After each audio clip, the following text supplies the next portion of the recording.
myself having some conversations with school districts, administrators, kind of the people higher up, saying, you know what, if we did things a little bit differently, this is how we could bring our IEP teams together. And here I am 20 years later, I've been working for you, the parents, the teachers, admins, and therapists, doing exactly that, finding the strategies that work to bring IEP teams together. Now, who would have thought that we'd be where we're at right now with everything falling apart? And I'm being asked a lot of questions about what's going to happen with special education, with the schools shut down, what's supposed to be happening, what's going to happen when we go back to school, what's going to happen with IEP meetings. So I've worked with thousands of parents and team members over the last 10 days, really finding out what different districts are doing across the country, figuring out how people are figuring this out. And I'm going to bring you some of those solutions today, some of the answers that you've been looking for. So at any time, you can go ahead and put some questions down below here, and I'll make sure to get the answers to you. And then you can also find me at specialedinnercircle.com, and that's where the coaching continues for parents and teachers and admins and therapists, because there is no side to the IEP table. We are all sitting there together.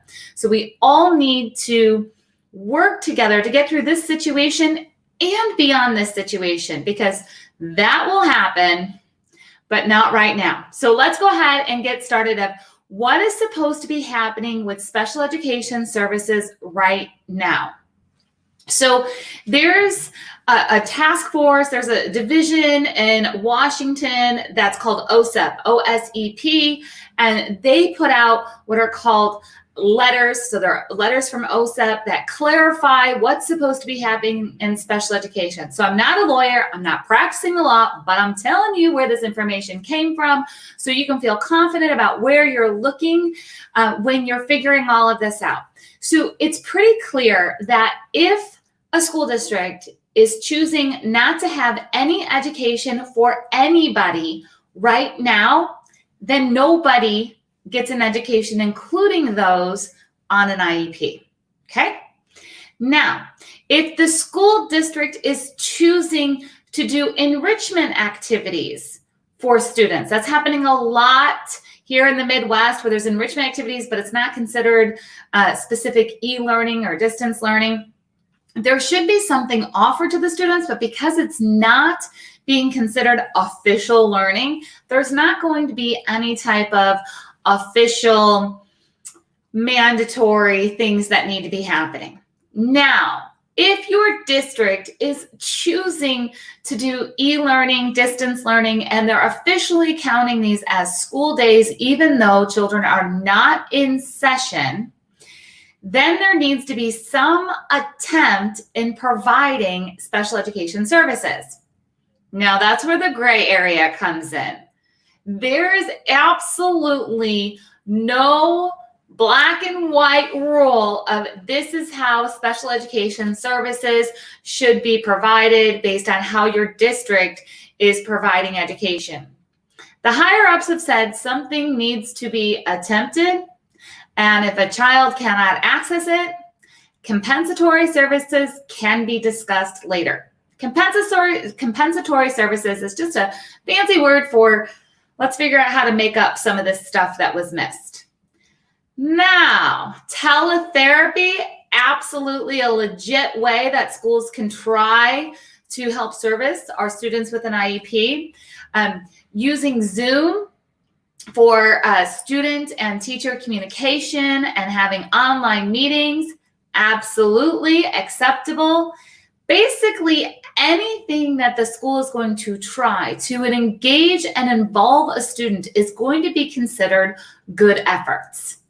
So if you're sitting around waiting for school to get back in, so you can be angry at the system and look for compensatory services, if that's where your mindset is at, I'm going to ask you to be open-minded to a different strategy.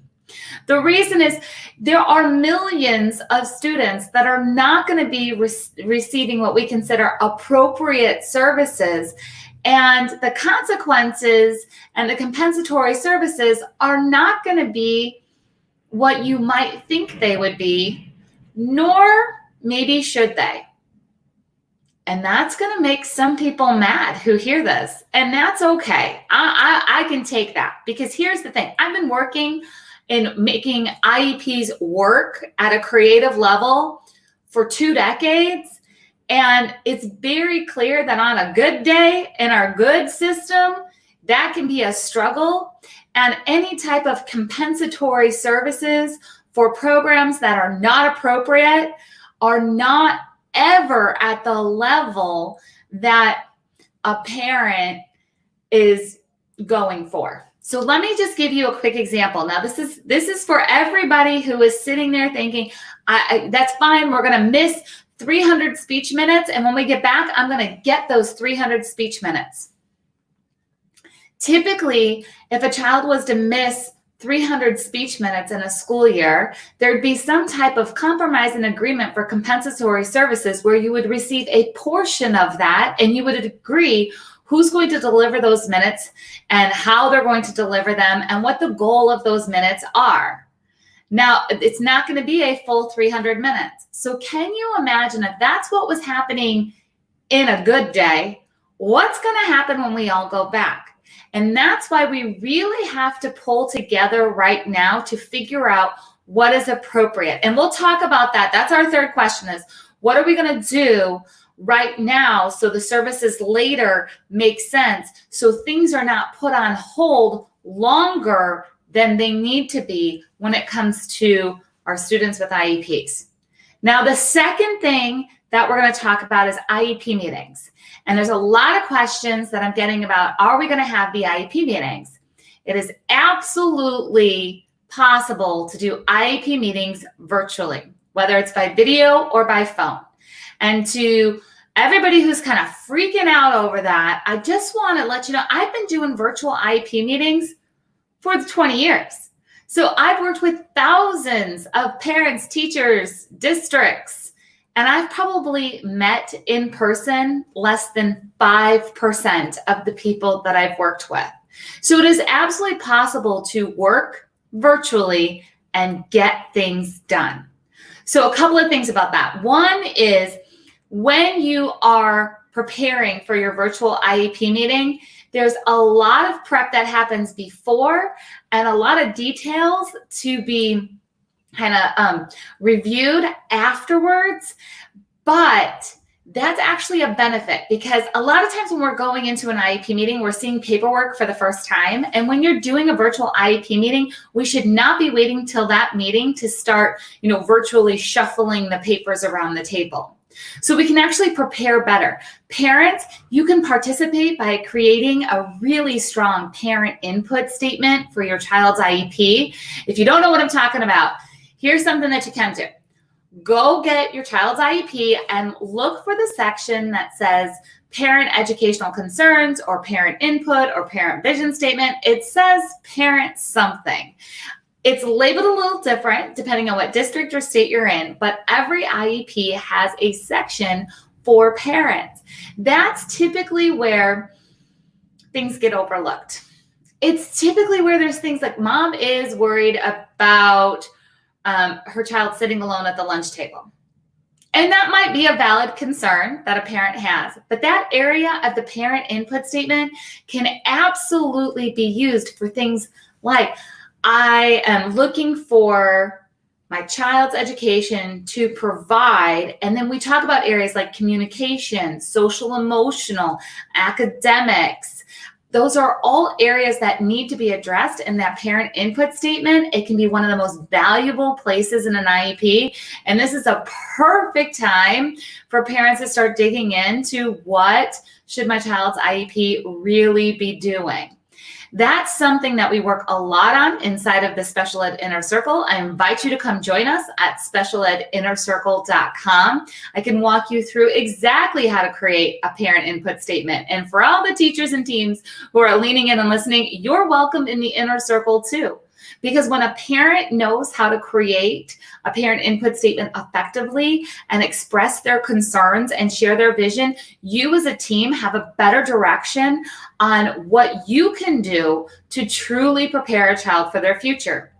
So let's just talk about that for a second, because that's going to get us into our third part of what services are going to need to be provided later. So if you've worked with me for any amount of time, you know that I am obsessed with the purpose and findings of IDEA law. IDEA law is the federal law that is governing a child's education. This is not state specific. Before the law starts, like on paper when it's written, there's a section right before it that's called the purpose and findings. And that's where you'll see a section that says that the entire purpose of an IEP is to provide a free and appropriate public education. We know that one. We hear that one a lot, right? FAPE.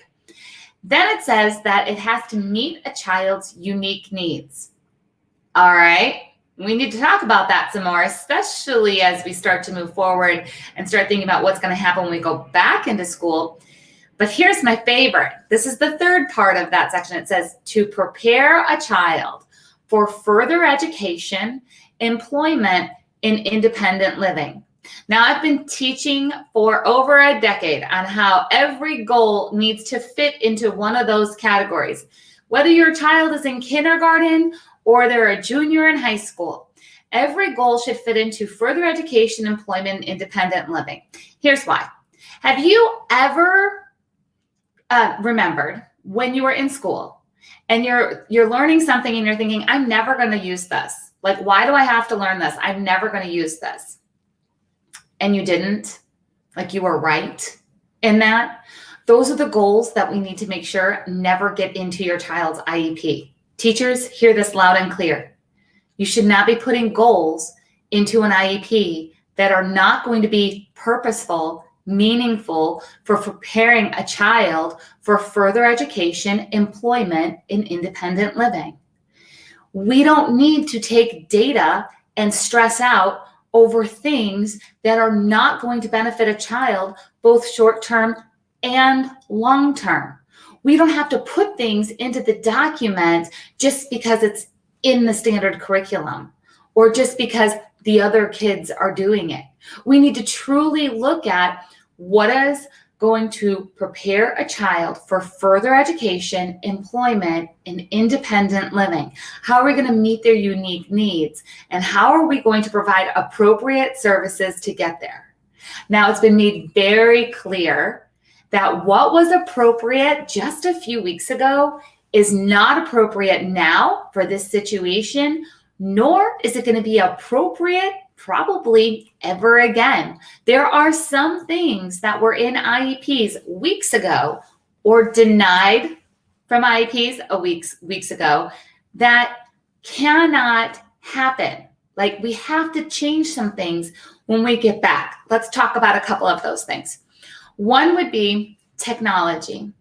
I have seen so many situations, especially in the past, few years, these recent years, where a school is advancing in technology, but the special education programs are left behind in that advancement.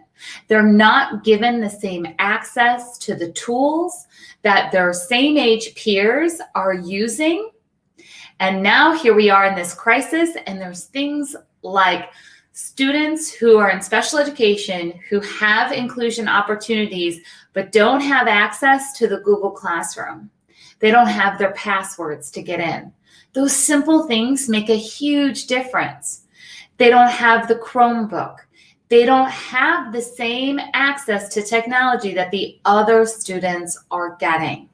That needs to permanently change, because our world, who's feeling this right now? Our world is going to permanently change when it comes to what's going on virtually, what we're able to do digitally. And we need to make sure that our students who have IEPs, who may not use the technology in the same way, but definitely should not be denied that technology at the same level of their peers. So that's a huge change that is really a silver lining. We have a concrete example right now on why that should never be pushed aside again. When we look at what goals are inside of the IEP, there are old school goals that are in IEPs, millions of IEPs across the United States. By old school goals, I mean that. Now remember, I said an IEP is supposed to have the most important things to prepare a child for further education, employment, independent living. An IEP will never fit everything that a child is going to learn. It's never going to fit everything that a teacher is teaching. It's never going to fit everything. But what it does is it documents and prioritizes this skill needs to be learned, and the teacher or therapist need to take data on this skill because it's so important. We have to track meaningful progress. Now, with that in mind, why are we sitting around counting penny, nickels, dimes, and quarters with certified staff taking time sitting at the table in the classroom with penny, nickels, dimes, and quarters? Is money management important? Absolutely. Is learning how money works greater than, less than, rounding, estimating, budgeting, bigger than, greater than, whatever, all of the math vocabulary, all of the math concepts that apply to money, are they important? Absolutely. But right now, I can't go give penny, nickels, dimes, and quarters to anybody. But yet I can still get everything that I need. So how are you going to switch your mindset and switch your thoughts when it comes to the IEP and really upgrade what's appropriate for a child's education? If you're sitting at the table as a certified teacher counting pennies, that is not the best use of your time. Parents, if you are stressing out over homework while you're counting nickels, that is not the best use of your time. We need to figure out what are your child's unique needs and how are we going to teach money and math skills for the real world. I mean, we're getting a dose of what the real world is right now and how we're going to use our money skills. How about even working on the concept of needs versus wants? There's going to be a lot of that happening in our households, of needs versus wants. That's absolutely a math skill, a budgeting skill, of figuring out how to spend your money. So let's really start to dive into those types of IEP goals that we put into IEPs out of habit, but they may not be the best goals moving forward to ensure that a child is prepared for the future. That also includes specifically for our older students that are working on transition planning and they're working on job preparation to gain meaningful employment. They cannot have goals in their IEP to go spend Wednesday afternoons in the office shredding papers. That's not going to be a job that's in high demand to sit around and shred papers.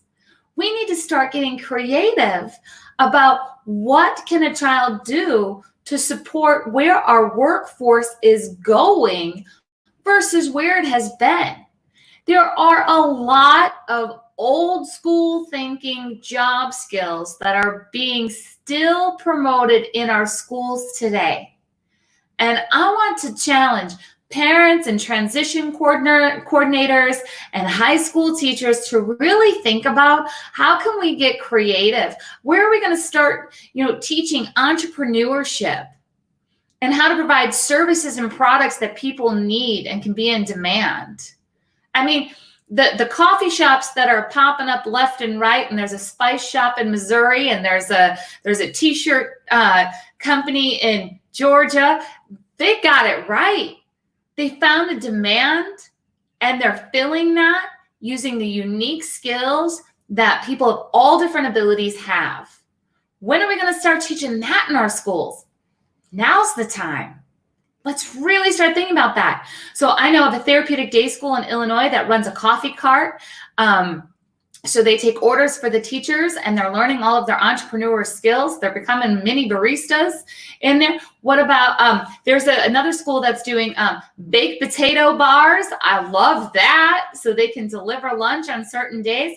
Now, I'm not talking about just being of service inside of a school. I'm talking about learning the entrepreneurial skills that go with the service industry, that go with the entrepreneur mindset, that go with money management.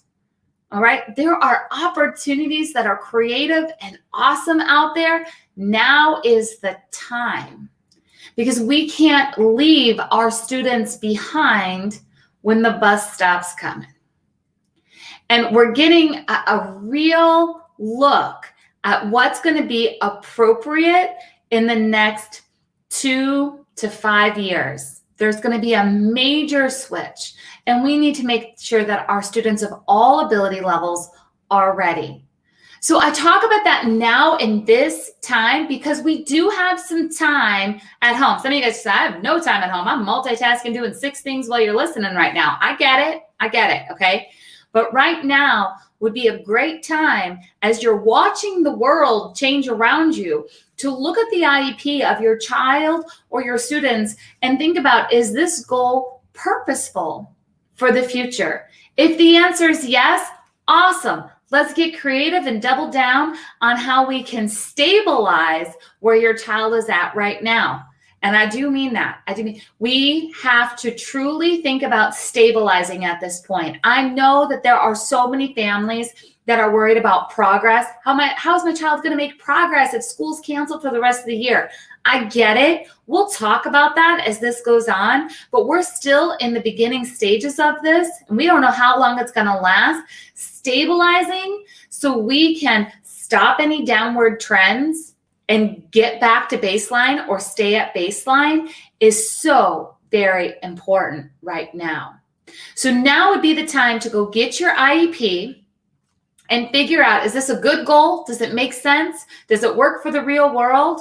Do you even understand the goal? And I'm not just talking to parents when I say that. Parents, I'll let you in a little secret. There are teachers and therapists who read goals that other teachers and therapists wrote, and they have no idea what they mean, but they don't tell anybody because they're like, I'm supposed to know what it means, but I don't know what it means. All right. So let's start looking through those goals and pick them apart and say, you know what, this goal, maybe it made sense 6 months ago, but it doesn't make sense anymore. What we really need is to focus on communication. Maybe that's where your family's going to go. Maybe that's where your students need to go. We're talking about communication and feelings, and not just emotional feelings in that way, but like the physical feelings. Where do you hurt at? It's very important right now for students to be able to communicate if they don't feel well. It's very important for them to be able to communicate their emotions for self-regulation. So all this communication and sensory things, having a communication-rich environment right now is huge. Having a self-regulation kind of routine or supports, so very important.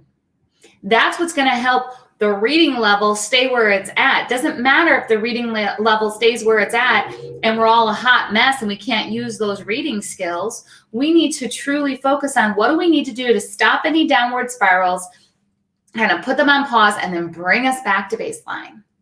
And then hang out there for a little while because there's a lot going on and our students feel it, they know it. And so if we start thinking about what do we need to do to stick where we are, and then what do we need to do to really look at this document and figure out, is this a smart document for 1 year from now? Like, do these goals even make sense? Now would be the time to talk to your teams who have access to Zoom. There are so many special education teachers that are at home trying to figure out how to support the gen ed teachers and modify materials or connect with their students who are in maybe a specialized instruction class all day long. They're trying to figure out how to connect and deliver and to do those things. It's okay to take some time to work on the document together too. Let's work on some concepts and see if we're really moving in the right direction. A lot of times we develop these IEPs and it's all kind of just habit and routine. We're just building off of last year's goals, but we never stop to think, are they still good goals for where we're going and what we're doing? It's so very important to take that piece.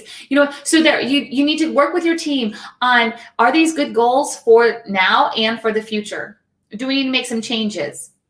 That's where virtual IEP meetings come into play, but you don't need to rush that. An IEP is the minimum that you work on, but you can always work on other things.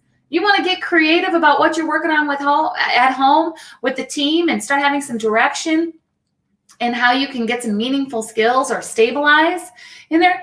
That's absolutely valid to be working on right now. That parent input statement, that's a huge piece that you could work on. Again, I'd love to help you build a really strong parent input statement, or teachers help you help your parents build a really strong parent input statement. That's at specialedinnercircle.com. That's where you're going to get some free IEP checklists, and then you're going to get an invite to join me in the inner circle.